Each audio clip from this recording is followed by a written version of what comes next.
Hi, ಹೇಗಿದ್ದೀರಾ ಎಲ್ಲರೂ? Welcome back to my YouTube channel. Last ವಿಡಿಯೋದಲ್ಲೇ ಹೇಳಿದ್ದೆ ನಮ್ಮ ಫ್ಯಾಮಿಲಿ ಫಂಕ್ಷನ್ ಇದೆ ಅಂತ. ಸೊ ನಾವು ಅಲ್ಲಿಗೆ ಹೋಗಿದ್ವಿ.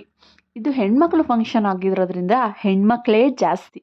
ಗಂಡು ಮಕ್ಕಳೆಲ್ಲ ಸೈಡಲ್ಲಿ ನಿಂತ್ಕೊಂಡು ಇವ್ರು ಏನಪ್ಪ ಮಾಡ್ತಿದ್ದಾರೆ ಅಂತ ನೋಡ್ತಾ ಇದ್ದಾರೆ. ಇವಳೇ ಹುಡುಗಿ. ಏನು ಫಂಕ್ಷನ್ ಗೊತ್ತಾ? Matured function. ನಮ್ಮ ಅತ್ತೆಯ ಕ್ಲೋಸ್ ರಿಲೇಟಿವ್ ಇವರು. ನಾವೆಲ್ಲರೂ ತುಂಬಾ ಕ್ಲೋಸು, ಕಸಿನ್ಸ್ ಎಲ್ಲ ನಾವೆಲ್ಲ. ಇವಳು ನೋಡಿ, ಇವಳೇ ನಮ್ಮ ನಂದು, ನಮ್ಮ ಮನೆಯವ್ರ ತಂಗಿ.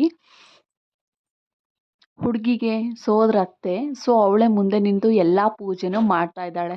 ಗಂಗೆ ತರೋದು ಅಂತ ಪೂಜೆ ಮಾಡ್ತಾ ಇದ್ದಾಳೆ ಇವಾಗ.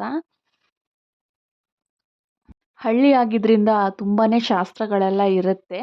ನಾನು ಸಿಂಪಲ್ಲಾಗಿ ಒಂದು ಪೂಜೆ ಮಾಡಿದೆ. ನಾನು ಕೂಡ ಇನ್ನೂ ರೆಡಿ ಆಗಿರಲಿಲ್ಲ, ಆದ್ರೂ ಪೂಜೆ ಮಾಡಿದೆ.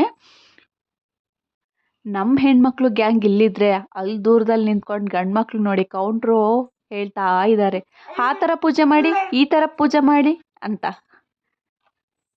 ನನ್ನ ಮಗನ್ನ ಅವ್ರ ಚಿಕ್ಕಪ್ಪ ಎತ್ಕೊಂಡಿದ್ದಾರೆ, ತನ್ವಿನ ಅವ್ರ ಮಾವ ಎತ್ಕೊಂಡಿದ್ದಾರೆ. ನೆಕ್ಸ್ಟು ಹಾಗೆ ಸ್ವಲ್ಪ ಫೋಟೋಸ್ ಎಲ್ಲ ತೆಕ್ಕೊಂಡ್ವಿ ನಾವು. ಇನ್ನೂ ಫೋಟೋಗ್ರಾಫರ್ ಬಂದಿರಲಿಲ್ಲ, ಸೊ ಫೋನಲ್ಲೇ ನಾವು ಫೋಟೋಸ್ ಎಲ್ಲ ತೆಕ್ಕೊಂಡ್ವಿ. ನೆಕ್ಸ್ಟು ಅವಳ ತಲೆ ಮೇಲೆ ಗಂಗೆ ಉರಿಸ್ಬಿಟ್ಟು ಕರ್ಕೊಂಬಂದರು. ನಮ್ಮ ಅತ್ತೆ ನಿಂತ್ಕೊಂಡು ಯಾವ್ಯಾವ ಶಾಸ್ತ್ರ ಯಾವ ಥರ ಮಾಡಬೇಕು ಅಂತೆಲ್ಲ ಹೇಳ್ಕೊಡ್ತಾರೆ. ಅವ್ರಿಗೆ ತುಂಬ ಶಾಸ್ತ್ರಗಳೆಲ್ಲ ಗೊತ್ತು. ಸೊ ಎಲ್ಲ ಫಂಕ್ಷನಲ್ಲೂ ಆಲ್ಮೋಸ್ಟ್ ಅವ್ರು ಹೇಳ್ಕೊಡ್ತಾರೆ. ಇಲ್ಲೊಂದು ಪುಟ್ಟು ದೇವಸ್ಥಾನ ಇದೆ, ಎಷ್ಟು ಕ್ಯೂಟಾಗಿದೆ ಗೊತ್ತಾ? ನೆಕ್ಸ್ಟ್ ನಾವು ಅಲ್ಲಿಂದ ಮನೆಗೆ ಹೊರಟ್ವಿ. ಅಲ್ಲಿ ಫಂಕ್ಷನ್ಗೆಲ್ಲ ರೆಡಿ ಮಾಡಿದರು ಆಲ್ರೆಡಿ. ನೆಕ್ಸ್ಟು ಹುಡುಗಿನ ರೆಡಿ ಮಾಡಿಕೊಂಡು ಕರ್ಕೊಬಂದು ಕೂರಿಸಿದ್ರು. ನಾನು ಯಾವಾಗ ಫಂಕ್ಷನ್ ನೋಡೋದು, ಬರೀ ನನ್ನ ಮಗನ ರೆಡಿ ಮಾಡೋದು, ಅವನನ್ನ ಸಮಾಧಾನ ಮಾಡೋದೇ ನನ್ನ ಕೆಲಸ. ಇನ್ನೇನು ಮಾಡೋದು? ಆದ್ರೂ ಅವ್ನ ಸಮಾಧಾನ ಮಾಡಿ ಅವ್ರನ್ನ ರೆಡಿ ಮಾಡಿ ನಮ್ಮ ಅತ್ತೆ ಹತ್ರ ಕೊಟ್ಟು ನಾನು ರೆಡಿಯಾಗಕ್ಕೆ ಹೋದೆ. ನಾನು ಸಿಂಪಲ್ಲಾಗೇ ರೆಡಿ ಆಗಿದ್ದೆ.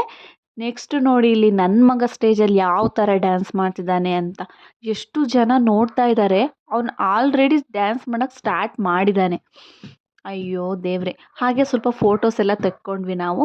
ಕಸಿನ್ಸ್ ಅಂದರೆ ಬರೀ ಸಿಕ್ಕಿದಾಗ ಹಾಯ್ ಬಾಯ್ ಅನ್ನೋದಲ್ಲ, ಯಾವಾಗಲೂ ಮನಸ್ಸಲ್ಲಿರಬೇಕು. ಸಿಕ್ಕಿದಾಗ ಇನ್ನೊಂದು ಸ್ವಲ್ಪ ಹೊತ್ತು ಮಾತಾಡೋಣ ಅನ್ನಬೇಕು. ಅಷ್ಟು ಚಂದ ನನ್ನ ಕಸಿನ್ಸು. ನಾವೆಲ್ಲರೂ ಫ್ರೆಂಡ್ಸ್ ಥರನೇ ಇದ್ದೀವಿ. ಯಾವಾಗಲೂ ಅದೇ ಥರ ಇರಬೇಕನ್ನೋದೇ ಆಸೆ. ನೆಕ್ಸ್ಟು ಅಲ್ಲಿಂದ ಊಟ ಮಾಡಿಕೊಂಡು ನಾವು ಮನೆ ಕಡೆ ಹೊರಟ್ವಿ. ನನ್ನ ಮಗ ಚಿನ್ನಮ್ಮ ಚಿನ್ನಮ್ಮ ಸಾಂಗ್ ಬಂದ ತಕ್ಷಣ ಡ್ಯಾನ್ಸ್ ಮಾಡೋಕ್ಕೆ ಸ್ಟಾರ್ಟ್ ಮಾಡಿಬಿಟ್ಟ. ಅವನಿಗೆ ತುಂಬಾ ಇಷ್ಟ. ಇವಾಗ ಸ್ಟಾರ್ಟಿವಾಗ ಆಟ ಆಡ್ತಾನೆ, ಮುಂದೆ ಹೆಂಗೆ ಮಾಡ್ತಾನೆ ಅಂತ ಗೊತ್ತಿಲ್ಲ. ಬಟ್ ಡ್ಯಾನ್ಸು ಅಂತ ಬಂದರೆ ನನ್ನ ಮಗ ಸೂಪರ್. ಒಬ್ಬನೇ ನಿಂತಾಗ ಏನು ಸಖತ್ತಾಗಿ ಡ್ಯಾನ್ಸ್ ಮಾಡ್ತಾನೆ ಗೊತ್ತಾ? ಯಾವ ಸ್ಟೆಪ್ ಹೇಳ್ಕೊಟ್ರೂ ಮಾಡ್ತಾನೆ ಕ್ಯೂಟಾಗಿ.